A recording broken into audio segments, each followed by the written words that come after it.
Now we're starting with the updated PD 365 for UPSC Prelims 2024. अब इसमें पहला chapter polity है, तो इसमें पहला है topic that is uniform civil code UCC. अभी क्यों न्यूज में आया ये टॉपिक? बिकॉज उत्तराखंड ने, वहाँ का जो स्टेट लेजिस्लेटिव असेंबली है, उसने यूसीसी को लेके एक बिल पास किया है। ठीक है, अब उनका बिल में क्या प्रोविजन है वो हमारे लिए काम का नहीं है, हमें बस यूसीसी के बारे में थोड़ा पता होना चाहिए। सो अभी करंटली अपार्ट फ्रॉम उत्तराखंड कौन सा और इंडियन स्टेट है जिसके अंदर यूसीसी इम्प्लीमेंटेड है? तो आपको बताना चाहिए Goa is the only state where a common civil code is in practice which is known as the Portuguese civil code of 1867। ठीक है, सो गोवा स्टेट था और वो पोर्टुगीज रूल से ये सिविल कोड चला रहा था। सिविल कोड का मतलब क्या होता है? मतलब it means one law for the entire country जो कि सारी रिलीजियस मैटर्स को हैंडल करता है। ठीक है, यूनिफॉर्म सिविल कोड का मतलब कि आपके जो पर्सनल मैटर है उससे रिलेटेड जो डिफरेंट लॉज थे, अब उन्हें यूनिफाई करके एक सिंगल लॉ बना दिया गया है। तो अब किसी पे डिफरेंट लॉज नहीं लागू होंगे, और केवल पर्सनल मैटर के लिए। क्रिमिनल मैटर होता है तो उसके अंदर तो जो आईपीसी है, सीआरपीसी है, वो लगता है, वो तो कॉमन है। केवल पर्सनल मैटर में डिफरेंट था। पर्सनल मैटर जैसे कि marriage, divorce, inheritance, adoption, succession, ये सारे जो मैटर्स थे ये डिफरेंट डिफरेंट रिलीजन्स के लिए थे। और कहीं ना कहीं यूसीसी के थ्रू कोशिश की जा रही है कि इन सबको एक सिंगुलर सेट ऑफ लॉ लाया जाए जो कि सबको यूनिफॉर्मली एप्लीकेबल हो। अब यूसीसी जो है हमारे कॉन्स्टिट्यूशन में गिवन है अंडर द आर्टिकल 44, जो कि आपको पता है डीपीएसपी के अंडर आता है। ठीक है, और ये पार्ट 4 में है। इसमें क्लियरली लिखा था the state shall endeavour to secure citizen a UCC throughout the territory of India. ठीक है, सो ये यूसीसी के बारे में कॉन्स्टिट्यूशनल प्रोविजन है डीपीएसपी के अंदर। कुछ इंपॉर्टेंट सुप्रीम कोर्ट के जजमेंट रहे हैं जिसके अंदर बार बार उन्होंने, यूनियन गवर्नमेंट था उसको हिदायत दी कि आप यूसीसी लेके आओ, या यूसीसी के फेवर में कुछ डिसीजन दिए। जैसे पहला देखो, Shah Bano case 1985, supreme court highlighted the need for UCC. फिर नेक्स्ट है सरला मुदगल केस 1995। ठीक है, जिसमें सुप्रीम कोर्ट ने अर्ज किया कि यूसीसी जेंडर इक्वालिटी के लिए जरूरी है। फिर पोलो कॉन्टेहिनो वर्सेस मारिया लुइसा वेलेंटिनिया परेरा, तो इसमें भी अगेन यूनिफॉर्म लॉज की बात किया था। इसके अलावा अभी रिसेंटली एक और UCC related law supreme court का जजमेंट था कॉल्ड शायरा बानो। ये किस बारे में था, किसी को आइडिया है?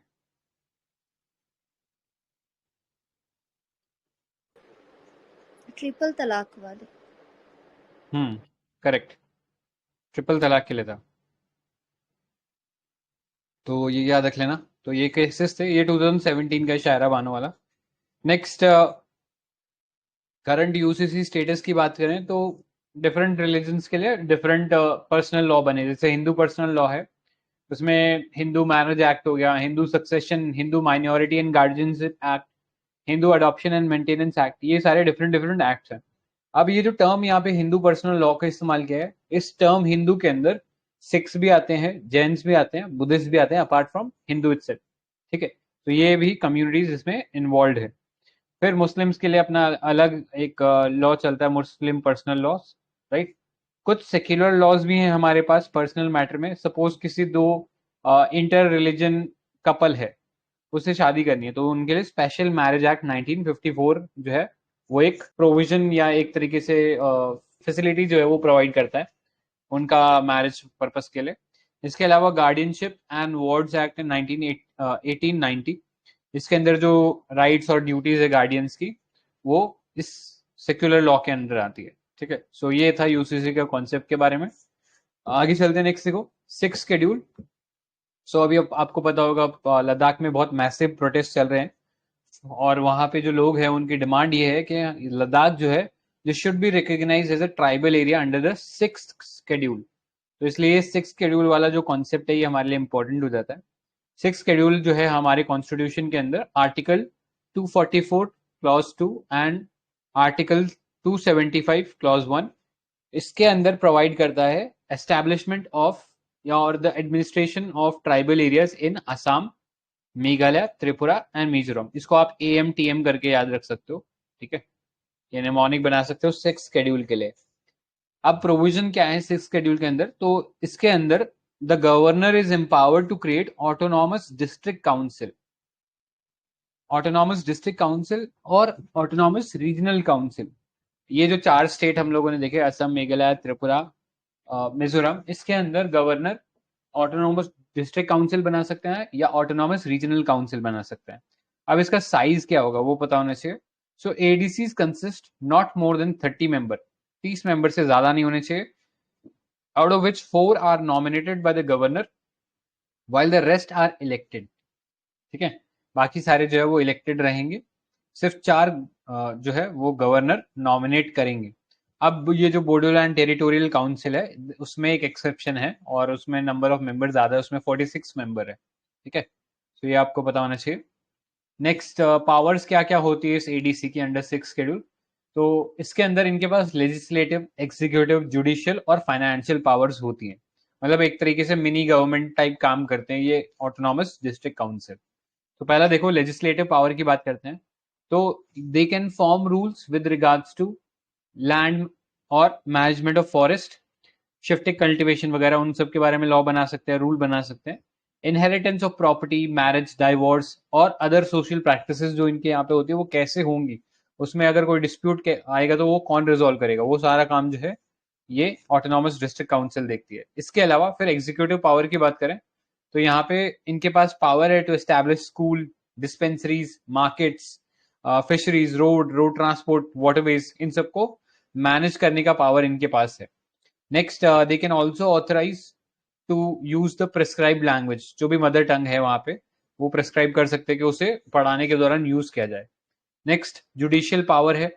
जुडिशियल पावर में यहाँ पे they can establish village and district council courts. ठीक है, और ये जो विलेज या let's say district council court के खिलाफ आपको अपील करना है तो फिर वो अपील डायरेक्टली जाएगी हाई कोर्ट के पास and then to supreme court, उसके बीच में कोई और कोर्ट इंटरफेयर नहीं करेगा। क्लियर। नेक्स्ट, ये जो काउंसिल है they are not given power to decide cases involving punishable offence. Punishable offence in the sense कि या तो वो पनिशमेंट है that is a death sentence या फिर उसमें इम्प्रिजनमेंट हो 5 साल से ज्यादा। तो ऐसे जो केसेस हैं जहाँ पे ऑफेंस के अंदर जिसकी पनिशमेंट डायरेक्टली डेथ है या फिर 5 साल से ज्यादा का कारावास है, उसमें ये जो जुडिशियल पावर इनकी नहीं लाई करेगी, उनके पास वो पावर नहीं है to adjudicate such cases. Next, financial power की बात करें तो ये एम्पावर्ड है to create a budget for the council. ये लैंड रेवेन्यू कलेक्ट कर सकते हैं, इम्पोज कर सकते हैं taxes, they can grant licence और lease for extraction of mineral within their jurisdiction. ठीक है, किसी को इनके एरिया के अंदर लेट्स से माइनिंग करनी है तो उसके लिए लाइसेंस वगैरह जो है वो ये एडीसीज ही देगा। ठीक है, तो ये पता होना चाहिए। अब 5th और 6th शेड्यूल के बीच में थोड़ा सा कंपैरिजन हम लोग देख लेते हैं। सो पहले 5th शेड्यूल देखो। This applies to certain tribal areas in states of India. Currently 10 tribal states हैं हमारे पास जो कि 5th शेड्यूल के अंदर आते हैं, वेरस 6th शेड्यूल के अंदर ये 4 नॉर्थ ईस्टर्न स्टेट थे जो हम लोगों ने देखा, एएम, टीएम। ठीक है, फिर एडमिनिस्ट्रेशन की बात करें तो यहाँ पे ट्राइबल एडवाइजरी काउंसिल बनती है। ठीक है, और ये नाम में ही है ना एडवाइजरी है, तो इससे आपको पता लग गया इसका जो रोल है that is only advisory in nature, इसका कोई बाइंडिंग रोल नहीं है। Whereas in the 6th schedule यहाँ पे हम लोगों ने देखा डिस्ट्रिक्ट काउंसिल उसके पास जो पावर्स है वो काफी ज्यादा है। यानी अगर हम वैसे बात करें कि स्ट्रॉन्गर कौन है, एडीसी स्ट्रॉन्ग है या टीएसी, तो यू शुड नो कि एडीसी ज्यादा स्ट्रॉन्ग है, ट्राइबल एडवाइजरी काउंसिल केवल एडवाइजरी रोल है। राइट। नेक्स्ट, एडमिनिस्ट्रेटिव पावर की बात करें सो ये जो टीएसीज होती है legislative assembly of the state, उनका पावर पहले से ही लिमिट करके रखती है। राइट, सो ज्यादा कुछ रोल रहता नहीं है इनका एडमिनिस्ट्रेशन में, बस एडवाइजरी रोल है। बट जो 6th शेड्यूल के अंदर जो एडीसीज है वो कॉन्स्टिट्यूशनली मैंडेटेड है, उनकी जो पावर है कॉन्स्टिट्यूशन में डिफाइंड है कहीं ना कहीं, तो इस सेंस में इनके पास पावर काफी ज्यादा है। राइट। नेक्स्ट, एम्फेसिस वगैरह की बात करें तो ये आपको दिख ही रहा है कि यहाँ पे प्रोटेक्शन ऑफ ट्राइबल राइट्स है, लेकिन यहाँ पे एडीसीज के केस में सेल्फ गवर्नेंस। फिर पैसा एक्ट जो था 1996 का, आपको पता है हमारा पंचायती राज एक्ट 1993 में आ गया था, लेकिन वो ट्राइबल एरियाज को डायरेक्टली नहीं इंप्लीमेंट कर सकते थे। रीजन बीइंग उनका अपना डिफरेंट एडमिनिस्ट्रेशन स्ट्रक्चर होता है, तो इसलिए उसमें एक अमेंडमेंट किया गया और फिर पैसा एक्ट जो है वो एप्लीकेबल हुआ इन द ट्राइबल एरियाज, ठीक है, ट्राइबल एरियाज। और ये जो पैसा है this is not applicable in the 6 schedule states, reason being वहां पे अपना खुद का ऑटोनॉमस डिस्ट्रिक्ट काउंसिल है जो कि सारा माइक्रो मैनेजमेंट करता है एडमिनिस्ट्रेशन का, ठीक है। सो ये थे differences between 5th and 6th schedule. आगे चलते हैं, नेक्स्ट देखो, माइनॉरिटी एजुकेशन इंस्टीट्यूशन। सो अभी बेसिकली अलीगढ़ मुस्लिम यूनिवर्सिटी का एक केस चल रहा है जहाँ पे वो उनके जो माइनॉरिटी स्टेटस है उसको चैलेंज किया जा रहा था, ठीक है। सो फॉर दैट रीजन ये माइनॉरिटी एजुकेशनल इंस्टीट्यूशन वाला पॉइंट हमारे लिए इंपॉर्टेंट हो जाता है। सो आपको पता है आर्टिकल 30 के अंदर जो राइट है लिंग्विस्टिक और रिलीजियस माइनॉरिटी कम्युनिटीज का, उनके पास ये राइट है कि दे कैन एस्टैब्लिश और administer educational institution of their choice, अपने इच्छा के अनुसार वो एजुकेशनल इंस्टीट्यूशन को चला सकते हैं। इसको इम्प्लीमेंट करने के लिए गवर्नमेंट ने एक बॉडी भी एस्टैब्लिश किया था called as the national commission for minority educational institution 2004। तो याद रखना specifically for minority educational institution government ने एक लॉ पास किया था, ठीक है। सो ये जो बॉडी है, ये जो कमीशन है, ये क्वासी जुडिशियल बॉडी है, मतलब आप समझ सकते हो नाम से कि ये बेसिकली एक ट्राइब्यूनल की तरह काम करता है एंड एडजुडिकेट करता है मैटर्स को जिसके अंदर कोई माइनॉरिटी एजुकेशनल इंस्टीट्यूशन के स्टेटस पे डिस्प्यूट होती है, राइट, उसको एडजुडिकेट कर सकता है। नेक्स्ट, सेंट्रल गवर्नमेंट ने नोटिफाई किया है 6 religious minority in the country. वो कौन कौन सी है? मुस्लिम्स है, क्रिश्चियंस है, सिख्स है, बुद्धिस्ट है, पारसी एंड जैन्स। कम्युनिटीज और भी है बट ये 6 को ही गवर्नमेंट ने अभी रिकग्नाइज किया एज रिलीजियस माइनॉरिटीज, ठीक है। बट ये जो टर्म रिलीजियस या माइनॉरिटी कम्युनिटीज है ये कॉन्स्टिट्यूशन में कहीं पे भी डिफाइंड नहीं है, ये चीज एकदम गांठ बांध लेना, कॉन्स्टिट्यूशन में कहीं पे भी ये माइनॉरिटी कौन है वो डिफाइंड नहीं है। नेक्स्ट, अब प्रिविलेजेस क्या क्या है इन इंस्टीट्यूशन के पास जो कि माइनॉरिटी एजुकेशनल इंस्टीट्यूशन का स्टेटस एंजॉय करते हैं। तो आपको पता होना चाहिए, पहला अगर कभी भी गवर्नमेंट इनकी प्रॉपर्टी एक्वायर करती है, ठीक है, फॉर एनी रीजन, चाहे कोई रोड कंस्ट्रक्शन हो गया या कोई डैम कंस्ट्रक्शन हो गया, अगर ऐसे में इनकी प्रॉपर्टी ली जाती है तो इनको प्रॉपर कंपनसेशन देना पड़ेगा, ठीक है।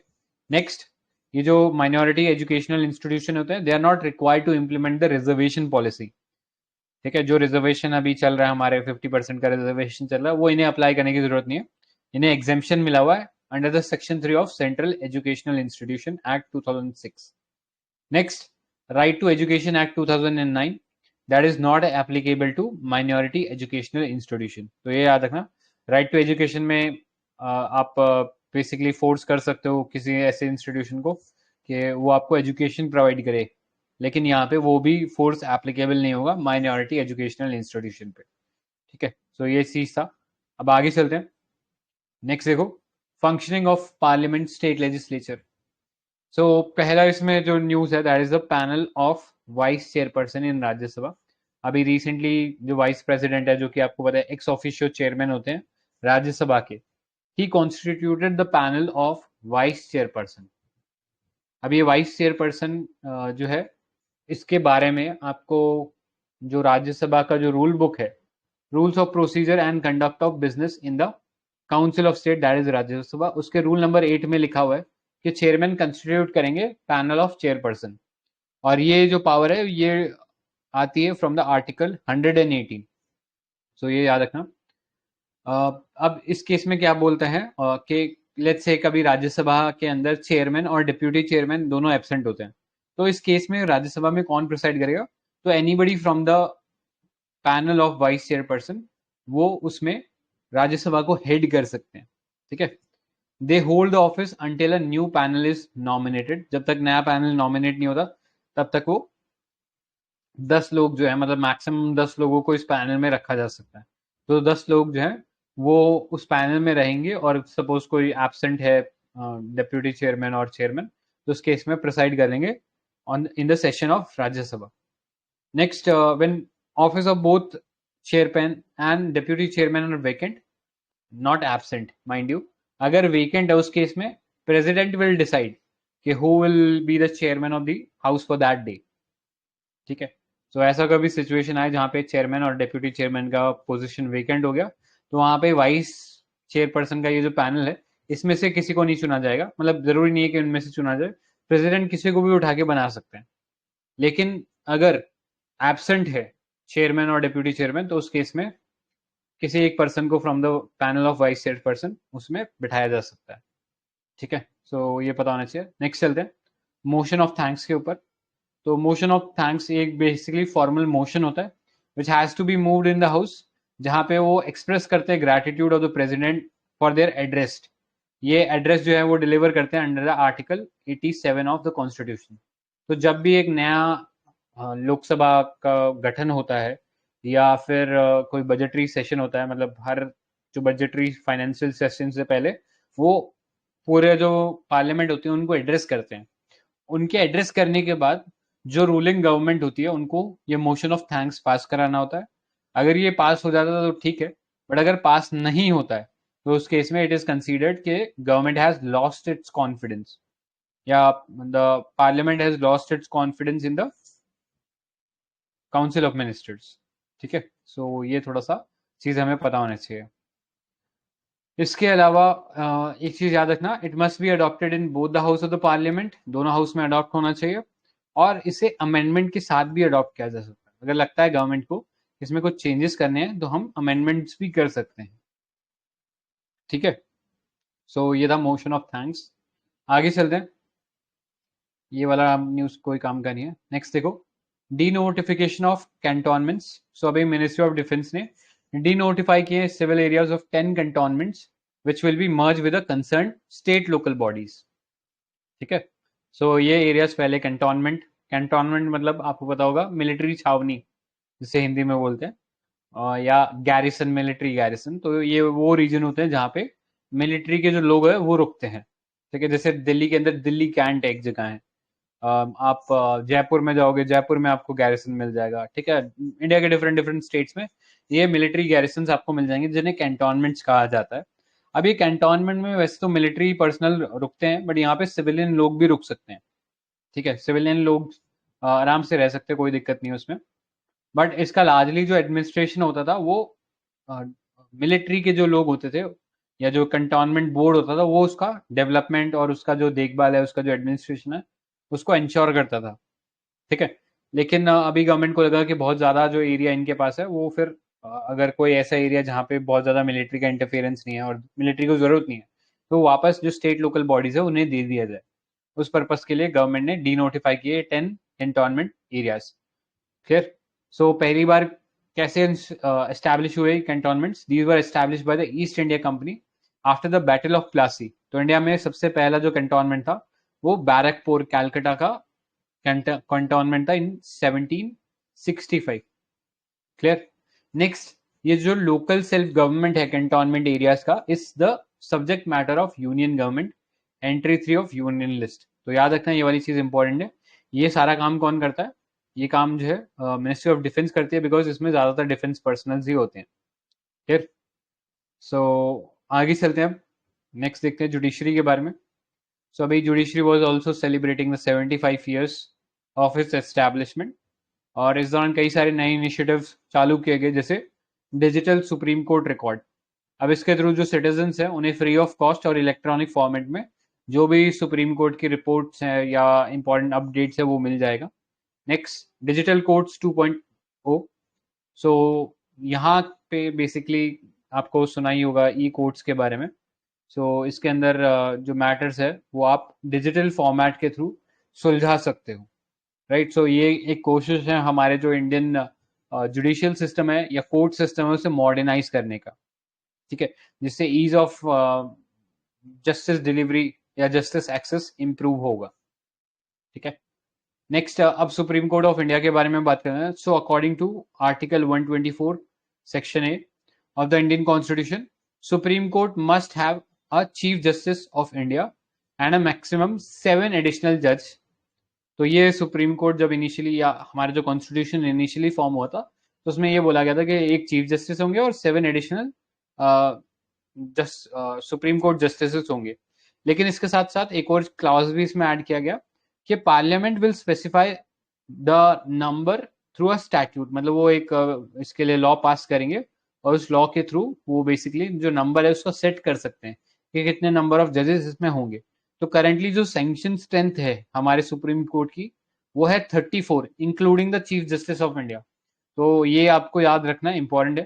34 अभी सैंक्शन स्ट्रेंथ चल रही है हमारे सुप्रीम कोर्ट में, और which also includes the chief justice of India.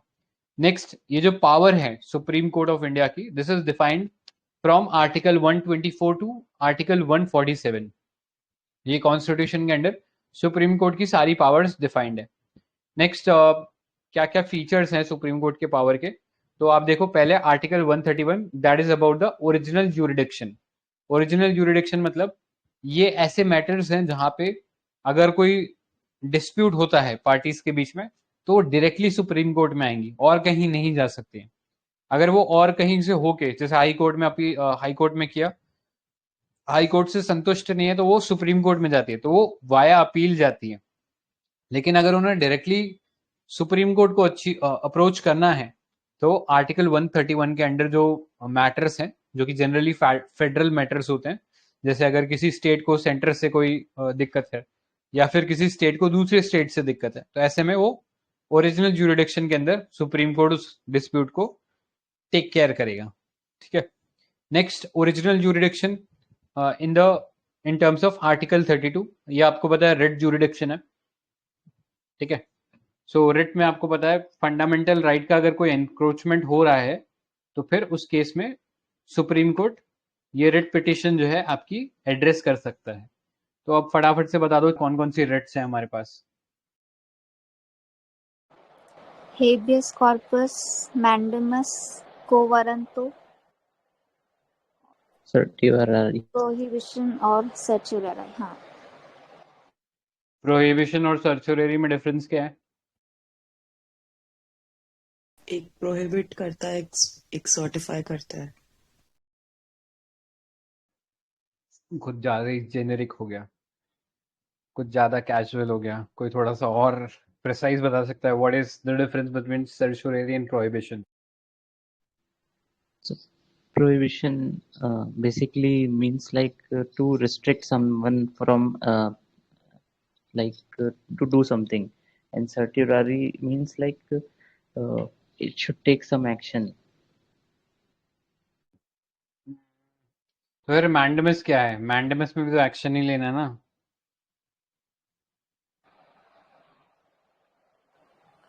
certiorari में होता है, आई थिंक सिर्फ जुडिशरी के लिए है। So, certiorari I think for executives also it applies, and prohibition नहीं होता है। ओके। तो प्रोहिबिशन का सिंपली मतलब होता है कि टू फॉरबिड, है ना, कि अगर कोई कोर्ट है तो वो हायर कोर्ट है, सपोज सुप्रीम कोर्ट है, तो अपने से नीचे वाले कोर्ट को बोल सकता है कि आप ये वाला जो जुरिडिक्शन है या ये जो मैटर है इसमें जो आप केस या जो भी अपना जजमेंट देने वाले हो ये आपके पावर में नहीं है या this is not up to the mark, तो वहां पे वो उसको प्रोहिबिट कर सकते हैं, मतलब वो बेसिकली रोक सकते हैं कि अब आप फैसला मत लो। बट सर्चुरेरी में क्या होता है, इसके अंदर जो हायर कोर्ट है वो लोअर कोर्ट से वो केस को ट्रांसफर करके अपने पास ले सकता है। ठीक है। तो यहाँ पे ना सिर्फ फैसले को रोका जाता है बल्कि उस पर एक्शन भी लिया जाता है, और वो एक्शन कौन लेता है? वो हायर जुडिशरी लेता है। क्लियर है डिफरेंस? Yes sir, yes. तो प्रोहिबिशन मतलब रोक देना, सर्जरी का मतलब उसमें रोका तो है ही बट उसके करेक्शन के लिए भी एफर्ट लिए गए हैं। तो ये ब्रॉडर डिफरेंस है जो क्लियर होना चाहिए। मैंडेमस तो पता ही है, वी कमांड, मतलब कोई अगर पर्सन काम नहीं कर रहा है तो उसको डायरेक्ट करना है कि भाई तुम काम करो। तो कोई भी पब्लिक अथॉरिटी उसको ये बोल सकते कि आप ये वाला काम करो। क्यो वारंटो क्या है कि कोई पर्सन है जिससे हमें लगता है कि ये क्वालिफाइड नहीं है to sit in that public office, तो हम उससे क्वेश्चन कर सकते हैं उसकी अथॉरिटी, क्या उसके पास प्रॉपर क्वालिफिकेशन है उसके लिए। ठीक है। और हेबियस कॉर्पस आपको पता है, हेबियस कॉर्पस मतलब टू ब्रिंग द बॉडी। तो अगर किसी पर्सन को इलीगली डिटेन किया हुआ है तो वहां पे हेबियस कॉर्पस लगाएंगे। क्लियर? तो ये पांचों चीज एकदम क्लियर होनी चाहिए। ठीक है। सो आगे चलते हैं। नेक्स्ट देखो, इसका जो जुरिडिक्शन है सुप्रीम कोर्ट का काफी वाइडर है। यहाँ पे स्पेशल लीव पिटिशन लगा सकते हो under article 136। Special leave petition में वो किसी का भी केस सुन सकते हैं और कोई भी केस सुन सकते हैं, डिपेंडिंग अपॉन उसका कितना मैटर का वर्थ है, उसके हिसाब से वो किसी भी केस को सुन सकते हैं। तो स्पेशल लीव पिटिशन है या स्पेशल लीव अपील है अंडर आर्टिकल 136।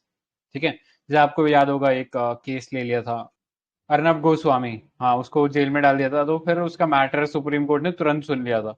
अदरवाइज अगर वो नॉर्मल तरीके से, नॉर्मल इंसानों के तरीके से जाता तो फिर पता नहीं कितने साल बाद उसका नंबर आता सुप्रीम कोर्ट में उसके केस का। तो ये एक चीज है जो ध्यान में रखनी है।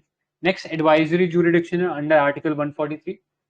तो इसके अंदर बेसिकली सुप्रीम कोर्ट के जो जजेस हैं वो एडवाइस कर सकते हैं टू द गवर्नमेंट। मतलब वो गवर्नमेंट को कैसे आएगा, वो प्रेसिडेंट पहले मांगेंगे advice from the supreme court, तो वो सुप्रीम कोर्ट के जो जजेस है अपनी एडवाइस वो देंगे टू द प्रेसिडेंट और फिर प्रेसिडेंट उसको आगे कम्युनिकेट कर देगा टू द गवर्नमेंट। नेक्स्ट अपने ही जजमेंट को रिव्यू कर सकते हैं आर्टिकल 137 के अंडर। तो ये सारी चीजें हैं जो कि अपने को पता होनी चाहिए। आगे चलते हैं। नेक्स्ट एक सुप्रीम कोर्ट का आर्टिकल 130 वाज इन न्यूज।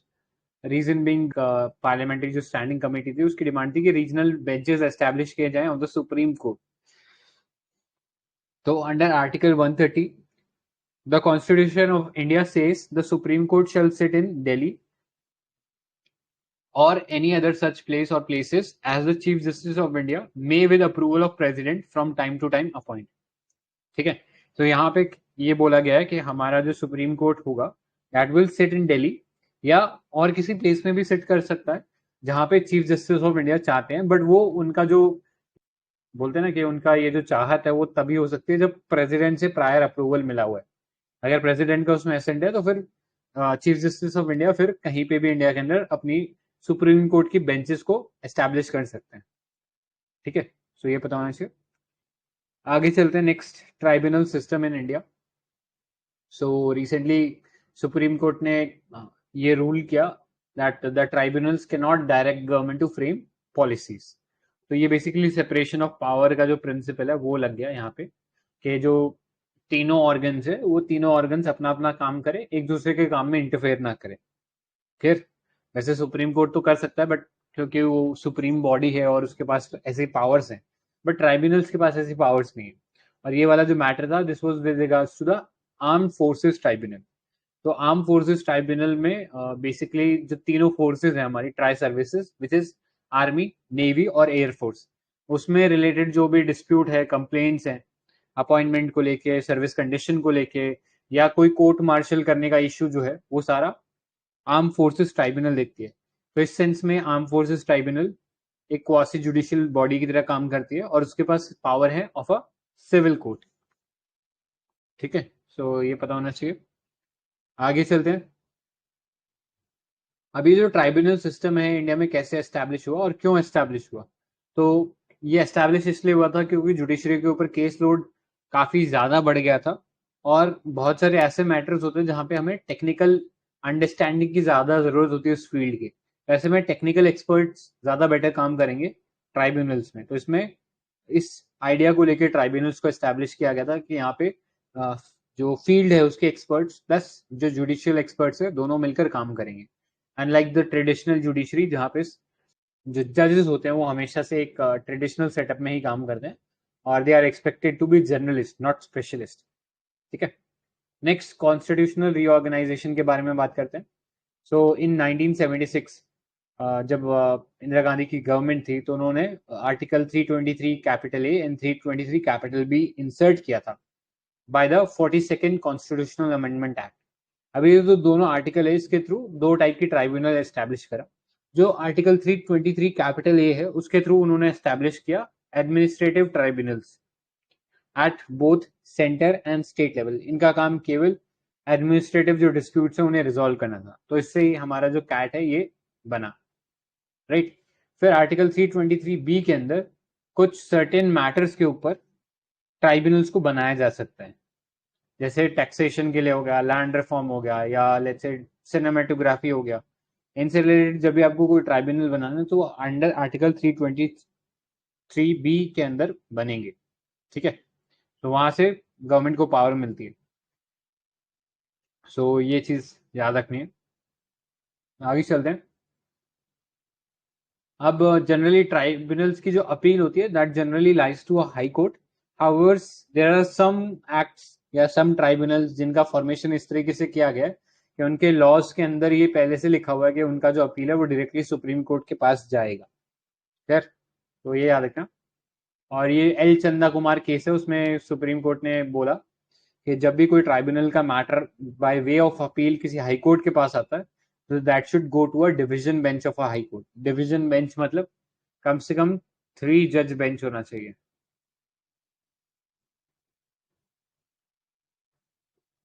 ठीक है, सो ये पता होना चाहिए। बाकी ये की डेवलपमेंट्स हमारे काम के नहीं है, we can skip that, move ahead. Defamation ये भी काम का नहीं है। हाँ, डिफेमेशन में 2 कैटेगरीज होती है। डिफेमेशन तो आपको पता ही है कि किसी की इज्जत जो है उसको हैम्पर करना। ठीक है, सो ये आर्टिकल 21 को डायरेक्टली इम्पैक्ट करता है किसी के, राइट, डिग्निटी को इम्पैक्ट करता है। और 2 टाइप का हो सकता है डिफेमेशन, एक होता है क्रिमिनल और एक होता है सिविल। तो क्रिमिनल के अंदर उस एक पनिशेबल ऑफेंस है, उसमें इम्प्रिजनमेंट या फाइन हो सकता है। सिविल डिफेमेशन के अंदर आप जो है कुछ लॉसूट फाइल के कंपनसेशन ले सकते हो for damages cause by defamatory statements. तो ये 2 टाइप के हैं। आई होप इससे ज्यादा इसमें कोई चीज काम की नहीं है। नेक्स्ट चल सकते हैं रेमिशन। सो रेमिशन क्या होता है? रेमिशन मतलब reduction of the period of the sentence impose on a person. Suppose किसी को 10 साल की सजा हुई है, बाद में गवर्नमेंट को या गवर्नर को ऐसा लगता है कि नहीं, ये जो पनिशमेंट है ये बहुत ज्यादा, इसको कम करने की जरूरत है, तो वो 10 से इसको 5 साल कर देते हैं। तो दैट इज कॉल्ड रेमिशन। तो इसमें नेचर चेंज नहीं होता, बस उसका पीरियड चेंज हो जाता है। ठीक है, नेक्स्ट, ये पावर जो हमारे प्रेसिडेंट है उनको, उनके पास भी ये पावर, और स्टेट में गवर्नर के पास भी पावर है। तो प्रेसिडेंट के पास जो पावर है वो आर्टिकल 72 के अंदर आती है। इनमें क्या क्या पावर्स है? Pardon, reprieve, respite, suspend and remit और कम्यूट। ठीक है, तो कम्यूट में मतलब सेंटेंस का जो नेचर है वो चेंज कर दिया। पार्डन मतलब बिल्कुल एब्सॉल्व कर दिया कि आपके ऊपर सपोज कोई इल्जाम लगा था और उसके अगेंस्ट आपको कुछ पनिशमेंट मिला, राइट, तो इसके अंदर सारा का सारा जो सेंटेंस है और उसका जो पनिशमेंट है वो पूरा का पूरा एब्सॉल्व कर दिया जाता है। मतलब आप फ्री घूम सकते हो। क्लियर? नेक्स्ट, रिप्राइव है। तो रिप्राइव में अगर कभी ऐसा लगता है कि प्रेसिडेंट को कि ये जो पर्सन है जो जिसके ऊपर अभी ये सजा सुनाई गई है, कुछ ऐसा प्रॉब्लम है जो कि टेम्परेरी प्रॉब्लम है, जैसे सपोज उसको कुछ और एप्लीकेशन फाइल करना है, रिव्यू पिटिशन वगैरह फाइल करना है, तो एक टेम्परेरी पीरियड के लिए एग्जीक्यूशन के ऊपर स्टे कर देते हैं। ठीक है, जिससे वो और कोई अपना जो भी पार्डन है या फिर कम्यूटेशन वगैरह है या फिर कोई रिव्यू पिटिशन है उसको डाल सकता है। ठीक है, नेक्स्ट है रेमिट।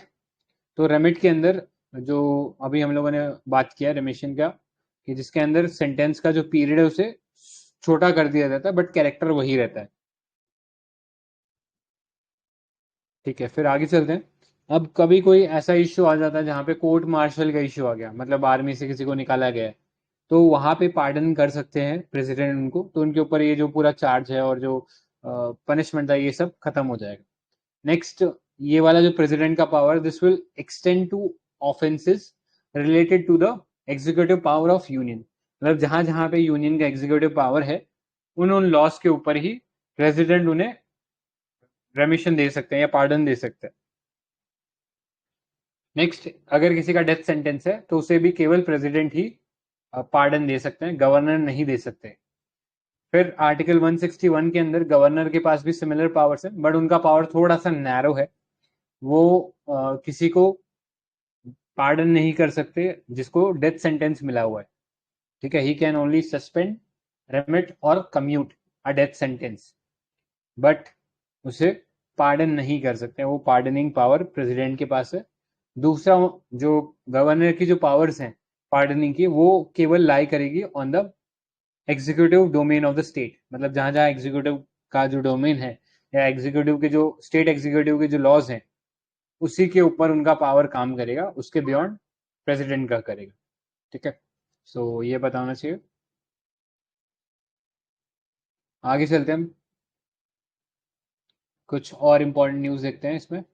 पहला है एडवोकेट ऑन रिकॉर्ड। सो अभी सुप्रीम कोर्ट ऑफ इंडिया के अंदर कुछ जो लॉयर्स थे उन्हें एडवोकेट ऑन रिकॉर्ड या सीनियर एडवोकेट का ये जो दर्जा था ये दिया गया। ठीक है, सो ये क्या होता है advocate on record? So this is defined under the supreme court rules 2013।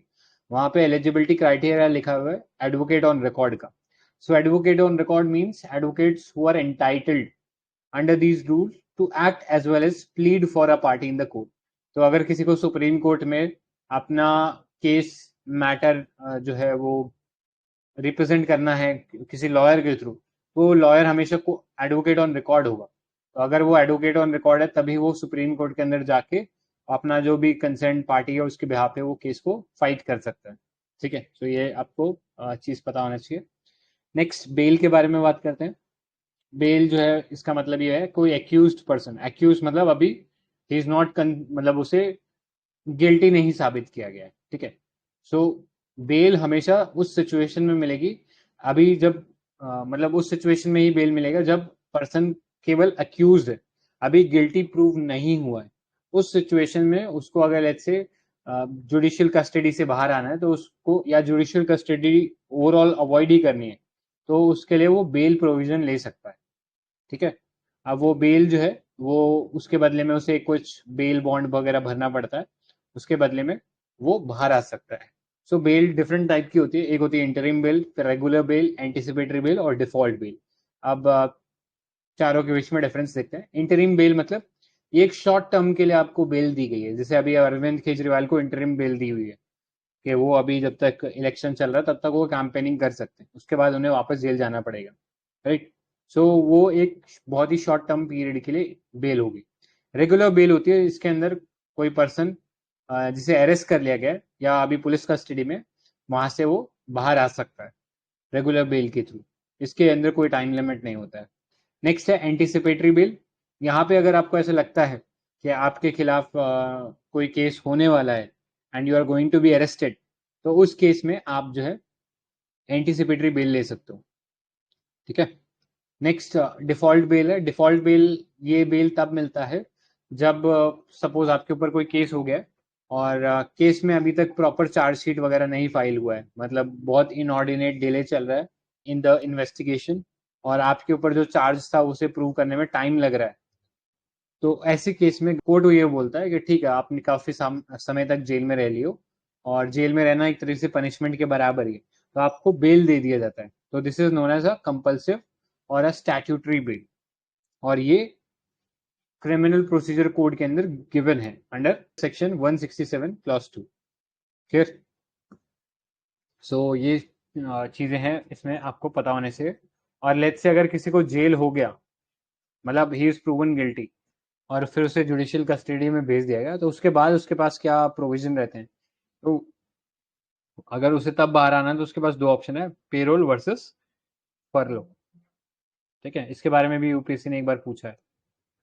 अरे सो ये थी कुछ चीजें जो आपको पता होनी चाहिए। अब आगे चलते हैं, इलेक्शंस के बारे में बात करते हैं। इलेक्टोरल बॉन्ड स्कीम, तो अब तो वैसे स्ट्रक डाउन कर दिया सुप्रीम कोर्ट ने, एंड फॉर दैट रीजन लगता नहीं कि इससे कोई क्वेश्चन आएगा, but just to be on the safer side इसको थोड़ा सा देख लेते हैं। सो इलेक्टोरल बॉन्ड्स बेसिकली एक टाइप का प्रॉमिसरी नोट है जिसमें जो बेरर है या बेरर बैंकिंग इंस्ट्रूमेंट है, मतलब आप अपने नाम पे ये इशू करवा सकते हो और फिर जिसको भी आपको पे करना है उसको जाके ये दे दोगे। ठीक है, इसमें जो बायर है या जो पेई है उसका नाम नहीं लिखा होगा, आपने खरीदा, आपके बिहाफ पे आप ये किसी की भी पार्टी को जाके दे सकते हो, वो अपना एसबीआई की ब्रांच में जाके उसे एनकैश करा सकते थे। राइट, और ये थाउजेंड्स के मल्टीपल में ही निकलता था इलेक्टोरल बॉन्ड स्कीम का ये जो बॉन्ड है। नेक्स्ट, ये परचेजर को इश्यू होता था और नॉन रिफंडेबल था, मतलब एक बार आपने ले लिया और 15 दिन के अंदर एनकैश नहीं कराया तो नॉन रिफंडेबल हो जाता था। ठीक है, नेक्स्ट, ये कौन इलेक्टोरल बॉन्ड यूज कर सकते थे? तो ये केवल ऐसी पॉलिटिकल पार्टीज जो कि रजिस्टर्ड हैं और जिनके पिछले जनरल इलेक्शन में या लेजिस्लेटिव इलेक्शन में 1% से ज्यादा वोट हैं। सिर्फ वही पार्टीज इन्हें एनकैश कर सकती थी। क्लियर? और इससे ज़्यादा आई डोंट थिंक इसमें कुछ काम का है। सो इसको इफेक्ट में लाने के लिए गवर्नमेंट ऑफ इंडिया ने फाइनेंस एक्ट लेके आया था 2017 का, जिसके अंदर इसके जो प्रोविजंस है उनके बारे में जानकारी मिलती है। तो अगेन ज़्यादा इंपॉर्टेंट नहीं है डिटेल में देखना, बिकॉज ये सारी चीज़ें अब स्ट्रक डाउन कर दी गई हैं। क्लियर? नेक्स्ट आगे चलते हैं। हाँ, एक चीज़ याद रखना ना, अभी तक रूल क्या चल रहा था, अगर कोई पॉलिटिकल पार्टी को 20,000 से ज़्यादा बड़ा डोनेशन देता है तो ऐसे में जो पॉलिटिकल पार्टी है उसे उस डोनेशन के बारे में इलेक्शन कमीशन ऑफ इंडिया को बताना पड़ेगा। लेकिन ये वाली जो चीज़ थी ये इलेक्टोरल बॉन्ड्स में ख़त्म कर दी थी गवर्नमेंट ऑफ इंडिया ने, और उसमें ये भी कर दिया था कि कॉरपोरेट्स जो एंटिटीज़ हैं उनसे भी पैसा ले सकते हो। पहले कैप था, पहले उनको क्लियरली बोला गया था कि कोई पॉलिटिकल कंट्रीब्यूशन है उसके लिए कोई कंपनी जो है पॉलिटिकल कंट्रीब्यूशन के लिए 7.5% of the average net profit, उससे ज़्यादा नहीं दे सकती। लेकिन इलेक्टोरल बॉन्ड में सब कुछ माफ़ कर दिया गया, मतलब जितना इलेक्टोरल कंपनियों से जितना पैसा ले सकते हो ले, कोई लिमिट नहीं है। और इसी में देखा गया कि काफ़ी ह्यूज अमाउंट में करप्शन हुआ इसमें। ठीक है, इसी for that reason supreme court struck it down. Next, political parties और इनकम टैक्स के बारे में बात कर रहे थे, क्योंकि अभी आपको पता है रिसेंटली जो कांग्रेस पार्टी थी उसको आईटी या जो इनकम टैक्स है उसके नोटिस आए थे। So section 13A of the income tax act 1961 exempts political parties from paying income tax. तो ये चीज़ याद रखें, एग्जेम्प्टेड है पॉलिटिकल पार्टीज को, कोई इनकम टैक्स नहीं पे करना पड़ता। इसीलिए कई बार क्या करते हैं कुछ लोग, पॉलिटिकल पार्टीज बना के उसमें पैसे को रीराउट करते रहते हैं या हवाला वगैरह उसके थ्रू मनी लॉन्ड्रिंग करते हैं। ठीक है, सो ये याद रखना एग्जेम्प्टेड है, लेकिन इसमें एक कैच है, अगर पॉलिटिकल पार्टी के पास एक प्रिस्क्राइब लिमिट से ज़्यादा, मतलब ये प्रिस्क्राइब लिमिट क्या होगी, ये भी section 13 capital of the IT act में क्लियरली गिवन है कि अगर एक सर्टेन लेवल से ऊपर इनकम हो रही है पॉलिटिकल पार्टी की तो ऐसे में उसे बताना पड़ेगा इस इनकम सोर्स के बारे में bye filing an income tax. ठीक है, इनकम टैक्स रिटर्न फाइल करना पड़ेगा और उसमें वो जानकारी देनी पड़ेगी कि कहाँ से उनके पास पैसा है, अदरवाइज वो एग्जेम्प्टेड है इनकम टैक्स पे करने से। लेकिन अगर वो थ्रेशोल्ड से ज़्यादा पैसा कमा रहे तो फिर उन्हें इनकम टैक्स रिटर्न फाइल करना पड़ेगा। ठीक है, सो ये चीज़ पता होनी चाहिए। आगे चलते हैं, म्यूनसिपल इलेक्शंस के बारे में बात करते हैं। सो अभी आपको पता है चंडीगढ़ का मेयर इलेक्शन हुआ था और उसमें खूब करप्शन हुआ था। उसको रेक्टिफाई करने के लिए सुप्रीम कोर्ट ने आर्टिकल 142 का यूज़ किया। Article 142 is also a previous year question, I think around 2020 में या 2019 में यूपीएससी ने आर्टिकल 142 के बारे में पूछा हुआ है। ठीक है, so article 142 basically supreme court को पावर देता है to do the complete justice. Complete justice करने के लिए सुप्रीम कोर्ट किसी भी डोमेन में जा सकता है, कोई भी डिसीजन या कोई भी डिक्री पास कर सकता है जिसके थ्रू कंप्लीट जस्टिस हो सके। ठीक है, सो ये था आर्टिकल 142 के बारे में। अब बात करते हैं म्यूनसिपैलिटीज़ के बारे में। तो आपको पता है म्यूनसिपैलिटीज़ का जो एग्जिस्टेंस है वो कॉन्स्टिट्यूशन में 94th कॉन्स्टिट्यूशनल अमेंडमेंट एक्ट के थ्रू आया था, राइट। इससे हमारा आर्टिकल 243 कैपिटल आर जुड़ा था, जिसमें क्लियरली लिखा है कंपोजिशन ऑफ म्यूनसिपैलिटीज़ के बारे में। सो इसमें बोला गया है कि जितनी भी म्यूनसिपैलिटीज़ की सीट्स होंगी they will be filled by direct election. All the seats in municipality shall be filled by direct election. और वो सीट्स फिल करने के लिए जो म्यूनसिपल एरिया है उसे वार्ड्स में डिवाइड किया जाता है। जैसे आपने भी देखा होगा ना, आपका एक वार्ड होगा, तो बेसिकली आपकी जो म्यूनसिपैलिटी है वार्ड्स के अंदर डिवाइड किया हुआ है पूरा म्यूनसिपल एरिया को, और वहाँ से जो है आपका पार्षद या काउंसिलर जो है वो चुनकर जाता है। नेक्स्ट, इसमें रिजर्वेशन भी है under article 243 capital T. So जो schedule caste, schedule tribe, women, इन सब के लिए जो है इसमें रिजर्व्ड है। तो 1/3 जो सीट्स है वो रिजर्व्ड है SC/STs और वुमेन के लिए। ठीक है, so not less than 1/3 of the total seats shall be reserved for women belonging to SC/STs। नेक्स्ट, ड्यूरेशन ऑफ म्यूनसिपैलिटी की बात करें तो आर्टिकल 243 कैपिटल यू के अंडर 5 years का पीरियड होता है एक म्यूनसिपैलिटी का फ्रॉम इट्स फर्स्ट मीटिंग। ठीक है, 5 साल तक वो काम करेगी, लेकिन लेट्स से किसी कारणवश वो डिसॉल्व हो जाती है 5 साल से पहले, तो ऐसे में उसको रिकॉन्स्टिट्यूट किया जाएगा एंड जो रिकॉन्स्टिट्यूटेड म्यूनसिपैलिटी होगी वो रिमाइंडर ऑफ द टर्म के लिए काम करेगी। फॉर एग्जाम्पल 5 साल का टर्म था, एक म्यूनसिपैलिटी थी जो कि 4 साल में डिसॉल्व होगी, अब बचा कितना, रिमाइंडर 1। अब जो नया री इलेक्शन होगा वो केवल 1 साल के लिए काम करेगा, उसके बाद वापस से इलेक्शन होगा। क्लियर? ये चीज इंपॉर्टेंट है, इसको गांठ बांध करके रख लेना, कंफ्यूजन हो जाता है इसमें। बट इसमें भी एक और कैच है, लेट्स से 6 महीने से कम बचे हैं, ठीक है, मतलब 5 साल कंप्लीट होने में 6 महीने से कम समय बचा है, तो ऐसे में नो री इलेक्शन। तो ये चीज आपको याद रखनी है इसमें। नेक्स्ट, इसके लिए एक स्टेट इलेक्शन कमीशन बनाया गया था under article 243 capital Z A. तो इसके अंदर जो भी इलेक्शन कंडक्ट करवाना है म्यूनिसिपैलिटीज के लिए, वो स्टेट इलेक्शन कमीशन इसके लिए काम करेगा। The superintendence direction and the control of the preparation of electoral rolls and the conduct of election to municipality shall be vested in the state election commission. Clear? ये चीज आपको याद रखनी है, किसके लिए स्टेट इलेक्शन कमीशन होता है। अब 3 कैटेगरीज हैं अर्बन लोकल बॉडीज की। जैसे कोई एरिया है जो कि ट्रांजिशन में है, मतलब अभी रूरल से अर्बन बन रहा है, राइट, तो वहां पे नगर पंचायत बनाया जाता है। फिर म्यूनिसिपल काउंसिल बनाया जाता है स्मॉल अर्बन एरियाज के लिए। और जो बड़े बड़े मेट्रोपॉलिटन एरिया है, जैसे दिल्ली हो गया, पुणे हो गया, बॉम्बे हो गया, चेन्नई हो गया, तो इन सब रीजन्स के लिए म्यूनिसिपल कॉर्पोरेशन होता है। क्लियर? तो ये साइज के हिसाब से ये कैटेगराइजेशन किया गया अर्बन लोकल गवर्नमेंट्स का। अब नेक्स्ट देखते हैं, अर्बन लोकल बॉडीज में जो म्यूनिसिपल कॉर्पोरेशन है उसमें 3 एंटिटीज आपको देखने को मिलती है। एक होता है काउंसिल, एक होता है स्टैंडिंग कमेटी और एक होता है कमिश्नर।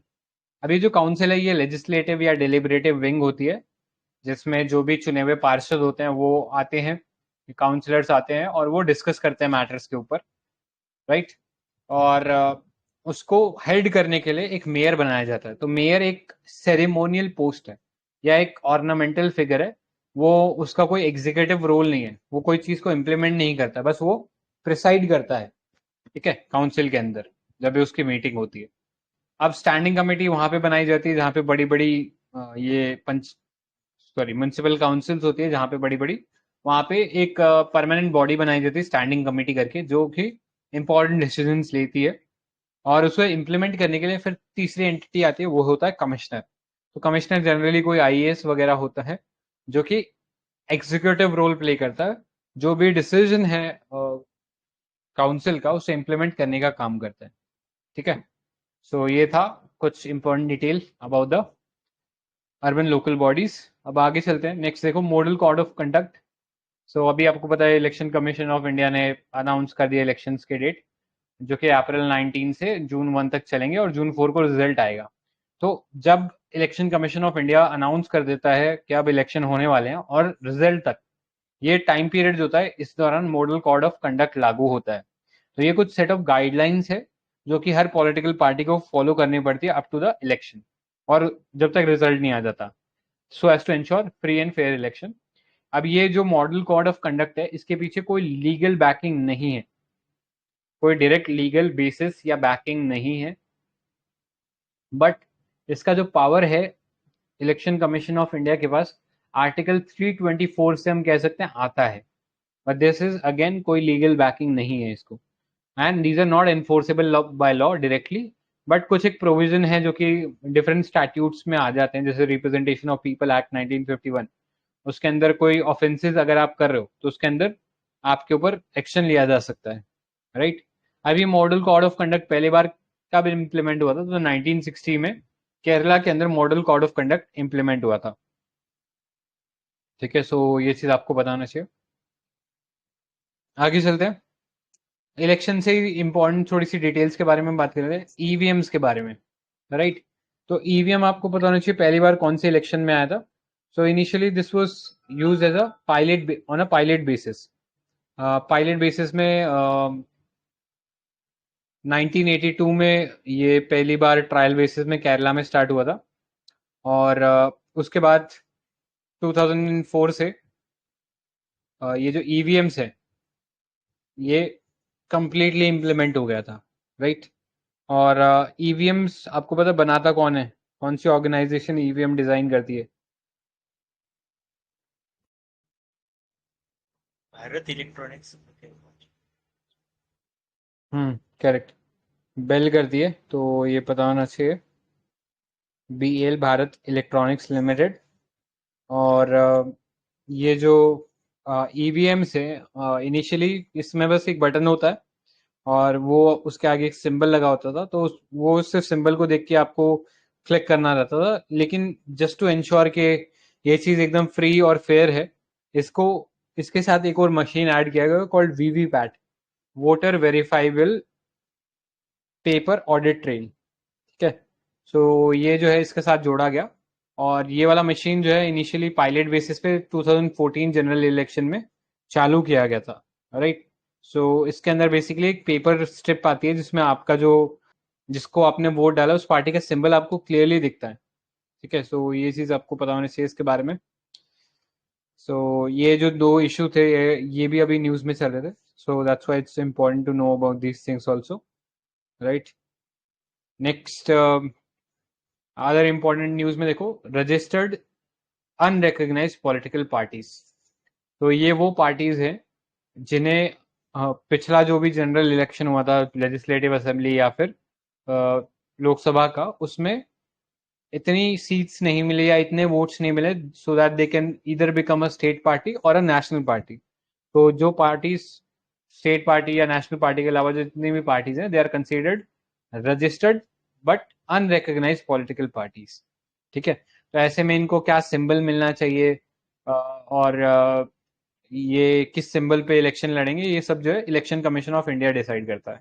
ठीक है, सो ये आपको पता होना चाहिए।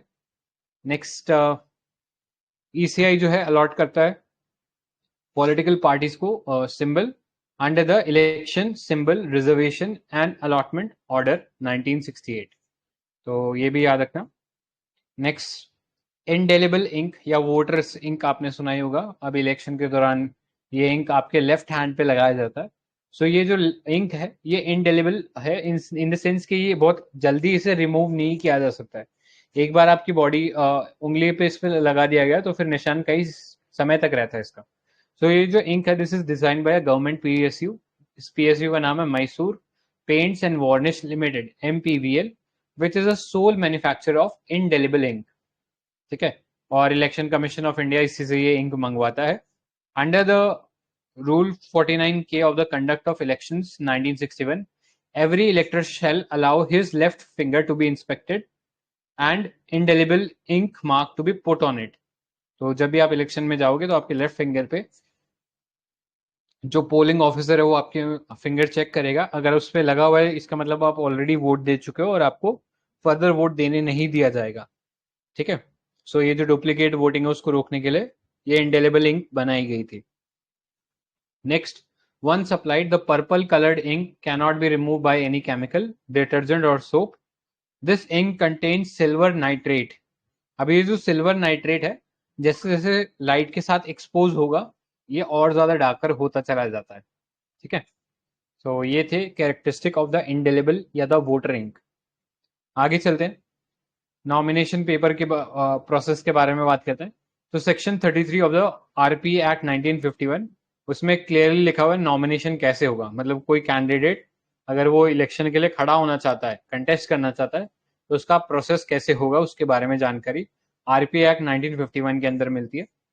और इसके अंदर कोई भी कैंडिडेट है और उसके जो प्रपोजर्स हैं, मतलब सपोज आप खड़े होते इलेक्शन में तो आपको 3-4 लोगों का सपोर्ट चाहिए होगा जो कि आपके प्रपोजर की तरह काम करेंगे। वो बेसिकली जाएंगे आपके साथ रिटर्निंग ऑफिसर के पास।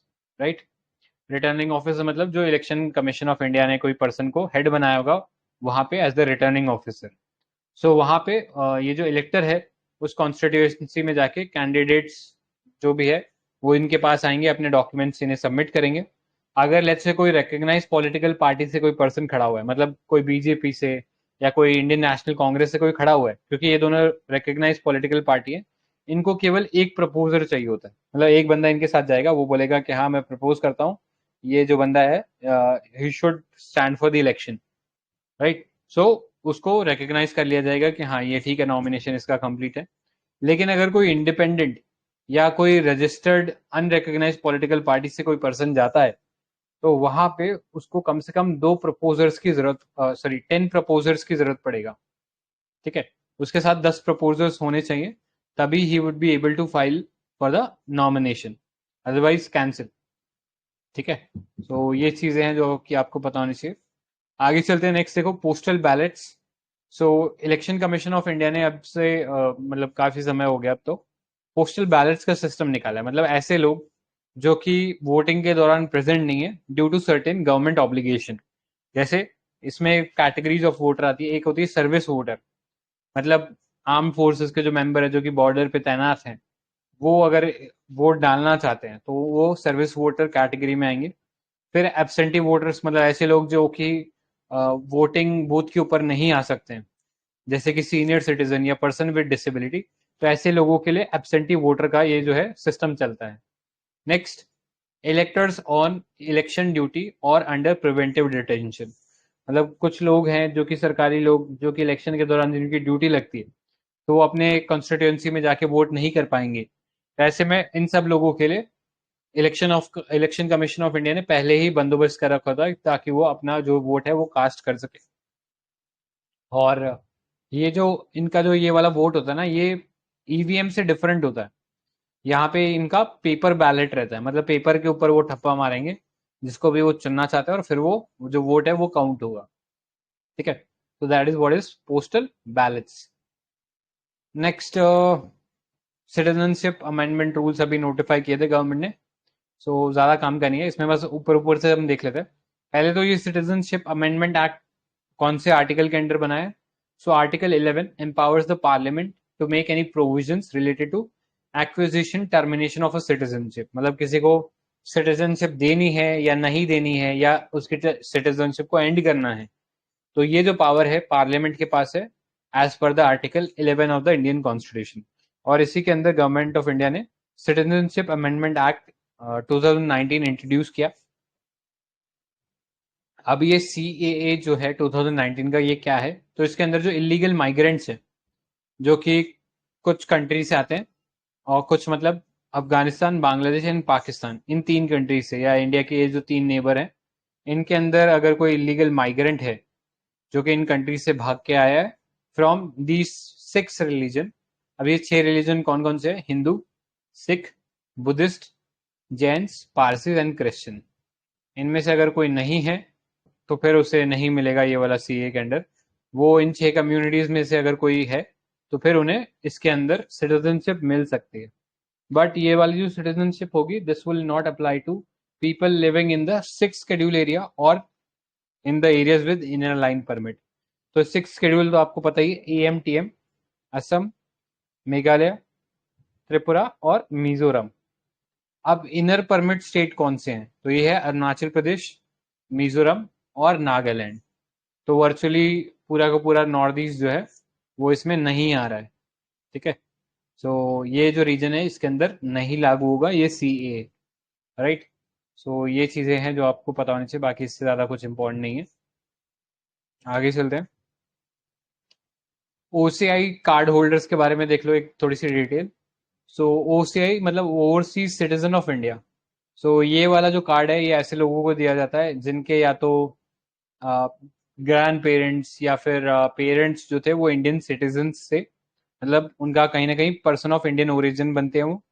दूसरा, they were eligible to be a citizen on 26 January 1950 या citizen of any India any time after 26 January 1950, या फिर किसी ऐसी टेरिटरी को बिलोंग करते हैं that was part of India after 15th of अगस्त 1947। तो ये सब लोग जो है overseas citizen of India card hold कर सकते हैं और इसके बदले इन्हें काफी सारे बेनिफिट्स मिलते हैं, जैसे वो multipurpose, multiple entry, life long visa मिलेगा उन्हें इंडिया में, कभी भी जब वो चाहें वो इंडिया में आ सकते हैं, उनको किसी वीजा की जरूरत नहीं पड़ेगा। उन्हें अगर लंबा स्टे करना है इंडिया के अंदर तो किसी पुलिस अथॉरिटी को बताने की जरूरत नहीं है और वो NRI के जो बेनिफिट्स हैं वो एंजॉय करेंगे। ठीक है, सो ये आपको चीज़ें पता होनी चाहिए। बाकी ये एपिडेमिक एक्ट काम का नहीं है, पुराना हो गया। टेम्पल रेगुलेशन एक्ट ज़्यादा काम का नहीं है। हाँ, फंडामेंटल राइट्स जो है वो देख लेते हैं। सो आर्टिकल 25 क्या बोलता है? This tells us that all person enjoy the freedom of conscience, right to freely profess, practice and propagate their religion। But इस पे कुछ कंडीशन है, वो कंडीशन क्या है? Public order, morality and health. ठीक है, ये 3 कंडीशन है अदरवाइज आप अपना रिलीजन फ्रीली प्रैक्टिस कर सकते हो, प्रोफेस कर सकते हो और प्रोपोगेट कर सकते हो।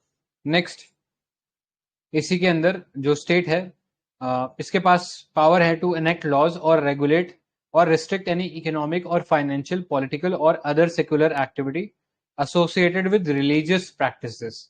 ठीक है, तो स्टेट के पास ये पावर है कि वो मैनेज कर सकता है या रेगुलेट कर सकता है इकोनॉमिक, फाइनेंशियल, पॉलिटिकल और secular activity of the religious practice. अगर कोई सिंपली रिलीजियस प्रैक्टिस है तो उसमें इंटरफेरेंस नहीं होगा, बट अगर उससे एसोसिएटेड कोई सेक्युलर एक्टिविटी है तो वहां पे इंटरफेरेंस कर सकता है state.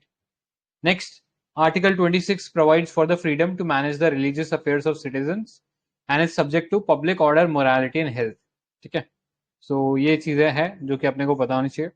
Next, entry 28 of the list 3, list 3 मतलब concurrent list of the schedule 7 empowers union and state legislatures to make laws on charities, charitable institution, religious endowments and religious institution।